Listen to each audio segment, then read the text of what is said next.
ভাই বোন যখন একসাথে কথা বলে তখন আল্লাহ তাআলা বলেন এই সময়টাকে থামিয়ে দাও। আমি খুব অবাক হয়েছিলাম এই হাদিসটা শুনে। আচ্ছা, ভাই বোন কথা বললে ফেরেশতাদেরকে আল্লাহ কেন সময় থামিয়ে দেওয়ার কথা বললো? পরে যখন ডিটেইল জানলাম তখন খুব কষ্ট লাগলো। ডিটেইলটা ঠিক এরকম ছিল, ভাই বোনের সাথে এই পৃথিবীর পরে আর কখনোই দেখা হবে না।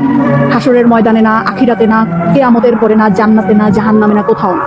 বাবা মার সাথে দেখা হওয়ার সম্ভাবনা আছে, স্বামী স্ত্রীর সাথেও দেখা হওয়ার সম্ভাবনা আছে, ছেলে মেয়ের সাথেও দেখা হওয়ার সম্ভাবনা আছে, কিন্তু ভাই বোনের সাথে সম্পর্ক শুধুমাত্র এই পৃথিবী পর্যন্ত।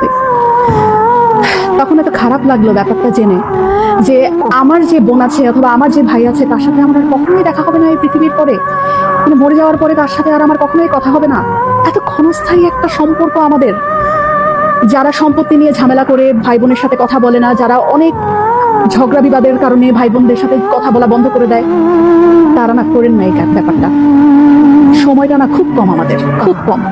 এত কম সময় নিয়ে আমরা পৃথিবীতে এসেছি এবং এই কম সময়ের মধ্যে আমরা আবার কলুষতা, আমরা আবার ঝগড়া বিবাদ এইরকম করে আমাদের এত কাছের এত আপন একটা মানুষ, একই পেটের মায়ের পেটের বোন, মায়ের পেটের ভাইয়ের সাথে কথা বলা বন্ধ করে দিলাম।